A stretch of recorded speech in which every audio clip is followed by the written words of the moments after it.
Bismillahirrahmanirrahim. Wassalatu wassalam ala Rasulullah sallallahu alayhi wa sallam. I thank Allah for one making me Muslim. Come on.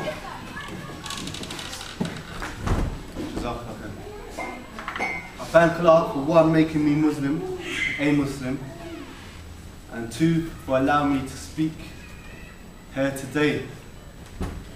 And I don't know how many of you know, my name was originally Jason Thomas, it's now Hussein Thomas. And basically, I write like prayer reminders and little reminders on Facebook and Twitter. And from that, I've been asked to come and speak at various places. And basically, what I want to talk about today is basically about the Dunya. Because, unfortunately, as a non-Muslim, I grew up without Islam. And basically, growing up without Islam is like growing up in a dark tunnel with no light, and you're just trying to find your way around. And one of the saddest things that I see on a regular basis in London or in the UK is Muslims basically trying to live the life that me and my friends used to live before Islam. And it's so sad seeing, it's sad, man, it brings tears to your eyes that you see people that are born into Islamic families, praying father, praying mother, Juma, uncle and aunts and stuff like that, trying to live like non-Muslims who don't even know why they're here. And one of the worst things that gets all of us growing up in London or growing up in the West is this music thing. And I don't care whether you're young, you're old, you're white, you're black, whatever, this music thing hits everyone. And the sad thing is brothers and sisters are watching music videos and then they're experimenting with their life. But the difference between the people in the music videos doing these films and doing these photo shoots and everything is at the end of the photo shoot, they get to go home. But when you've tried to be a bad man with your life and you get cut up in your face, or when you try to go out there in skin-tight jeans or a miniskirt and then you get pregnant, there ain't no cut or go home now or that's a take. It's you messed up in this dunya and it's you messed up, yeah, in this life. And the sad thing is that I don't get why you would choose evil over good and why you would choose purity over corruption. And what happens basically is this: you grow up in your Muslim family.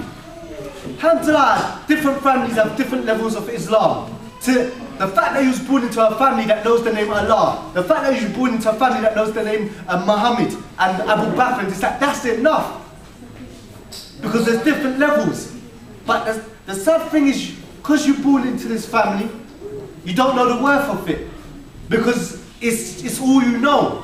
So what happens is you start getting to teenage years, as a brother or as a sister, these things start licking you like music videos. These things start licking you like movies, and these things start licking you like adverts. And the sad thing is, you've been brought up with this word Tawheed and Allah all your life, yeah? But a lot of us, we don't really truly believe in it. It's just something that, like, we believe in it half-heartedly. It's something we read in a book. For example, when you read that Allah is Al-Hakim, the most wise, the creator of the sun, the stars, the moon, the sky and everything, if that being, and you truly believe that being gives you advice to do something or not to do something, a wise person would follow it.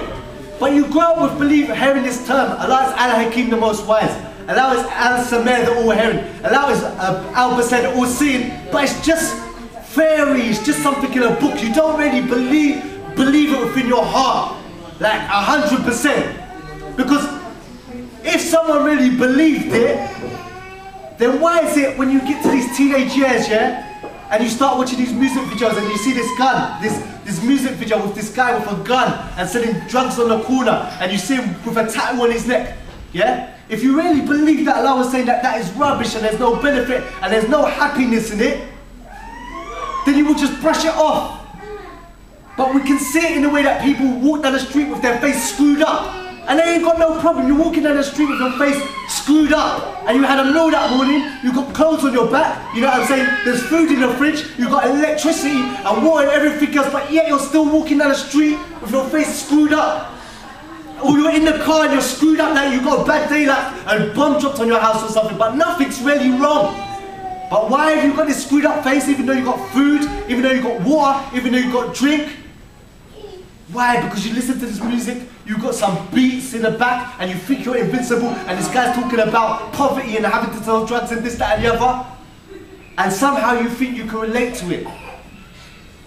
And the sad thing is that you leave this situation of where you see a strong marriage, where you see your father going in 9 to 5 every day, this stable, common sense, simple life, and then you want to go chasing waterfalls and being adventurous with your life.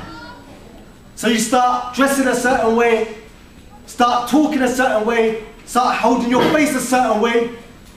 And like Umar ibn al-Khattab said, whenever you look for honor in anything other than this deen, Allah will humiliate you. So whenever, and this is a promise, whenever you try to look for honor in anything other than Islam, Allah will humiliate you. And that's why you find two types of brothers.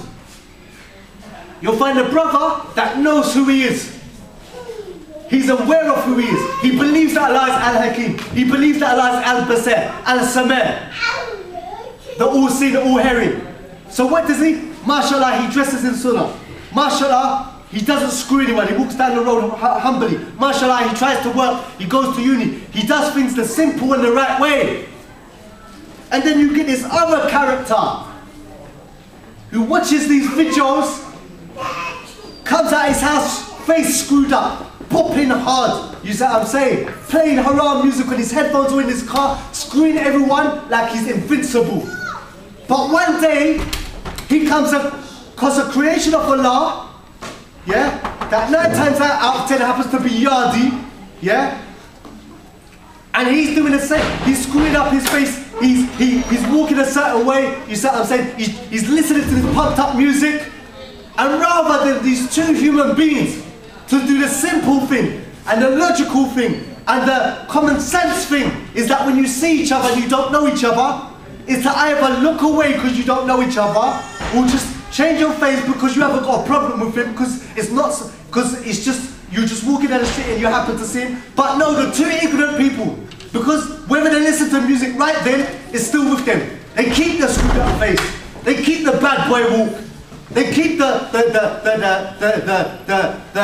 negative vibe. So what happens? What? And because he's used to this, the knife comes out, the gun comes out, stabbed over nothing. Over because you wanted to walk down the street and keep up this false image. So you end up getting stabbed in your side, end up getting sliced in your face, end up, stabbing in your face. But the sad thing is that when you was watching this music video, for the brothers, when you was watching this music video, you didn't think about this, because the music videos are not real. They show you the music video of the 21-year-old guy driving the latest Land Rover. How are you going to get that?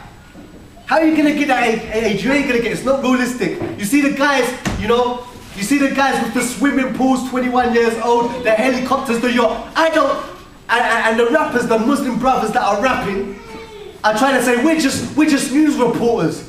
We're just telling the people what it's like on my block. Really? You can't use that lie on me because I grew up on the council estate. What council estate do they have swimming pools on? What council estates do they have girls walking around in bikinis, especially in London? I don't know what girls are walking around in bikinis in London. What council estate do you find yachts on? What, on the dry land?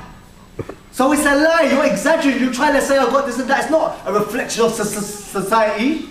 But the thing is, the sad thing is, in the music videos, they don't show reality. So when you try to experiment and you try to be like Snoop and 50 Cent and whoever it is, Tupac and all these people, you're trying to live like them, but while you're doing that, 50 Cent's kids is going to the poshest white school. While you're doing that, Snoop's kids are going to get the whole education, the cream of the crop. So while you're taking your youth and trying to be a bad man and end up getting shot, stabbed and this, that and the other, basically, no one ain't gonna cry for you. No one is gonna, 50 Cent and Biggie and Tupac and all these people are not gonna come out the music video and wipe that bogey coming out your eyes and clean your eyes for you, you know what I'm saying, and ask for you to get bail. So you can watch these music videos, but they're not reality. And it's just so sad that right now today, a brother that was born into a good Muslim family, parents praying, father always going in and out to work, yeah, see what I'm saying, 35-year marriage, 25-year marriage. For some reason, there's a brother. Somehow he came out of his mother's womb, he was raised. Somehow he got the name of his gang across his neck for life. I don't know what possessed him to do that. He came out, he went to school, his parents, they fed him, they put clothes on him, everything. Yeah, but something between the age of, was it his teen years and his early 20s, he decided to get the name of his gang for some reason for life on his neck. I don't know why. You know? And as this carried on, he's just following and following and following. And right now today, many brothers born into good families, they're getting 25 years in jail. Right now, you're going to jail, we're going to put you in jail like a hamster. You can't go to the toilet unless we provide you with the toilet paper. If you share the cell with someone else, every time you go to the toilet, you have to burn a piece of paper so you don't smell his crap. If you want to basically come out, yeah, we choose when you're going to come out, and we're going to choose when you eat and when you're going to sleep. So basically you're like a little hamster or a little parrot in a cage. And now that he's 25 and he's locked up for life, can't see his mother, can't see his father, can't see his boys, can't see anybody. He's in jail for 23 hours a day. Now he's reading the Quran. Yeah, it's true. Allah is Al-Hakim, Allah is Al-Basir, Allah is Al-Samir. He's the most wise, he's the most all-seeing, he's the all-hearing. And then this thing, it don't just affect brothers, it obviously affects sisters too, you know? So what happens is that the same thing, grow up in a good Muslim family, grow up, you know, with a woman, mashallah, she was a virgin until she met your father, yeah, and they've been married for 25, 35 years, you know, 20 years, whatever, beautiful. Okay, they might have disagreements and this, that, and the other, but every couple has disagreements and stuff like that. And for some reason, I don't know, you grew up in this family, clothing, everything, you know, food, school, this, that, and the other. For some reason, along the way, you bumped into these, you know, Beyonce and Rihanna, these half-naked Jezebels, and you bumped into the L'Oreal adverts, and you bumped into, you know, these America's Sapala. The fact that hijabis watch, not all, because there's good sisters as well, but they know it, and they know they're standing with Allah. But the fact that a hijabi watches America's next top Jezebel or whatever it is, the fact that they actually watch it and then they have to put, I don't understand, you watch it. Look, this woman, sad, because that's what happens when you get entrapped with the dunya. You can't see, even when it's right in front of you. No one, like I was saying before, gets more respect, more love, more honor, more attention, and more awe than the practicing Muslim sister. Nobody gets it. I know when you go to school and you see these non-Muslim girls and they're talking about they're going to meet their boyfriends on the weekend, and they're talking about going clubbing, and they walk down the street half naked and guys notice them. I know it feels like maybe you're missing out. And I know it feels, you know, on Saturday night when you see all these girls, the guys are always checking out. I know it feels like maybe you're losing out. You know, why do I have to wear, you know, all this baggy stuff? Why do I have to wear all this loose clothing? Why can't I have boyfriends? Why can't I talk to boys? You know what I'm saying? Why can't I hang out with them and this, that, and the other? But the reality is this. I grew up with these girls, yeah? And I would say maybe about 60% of girls I know, they all had abortion. And I would basically say this. Walking down the street, yeah, with your underwear showing and everything hanging out and getting attention from guys, it's not a big achievement. Guys are attracted to girls. It's not rocket science.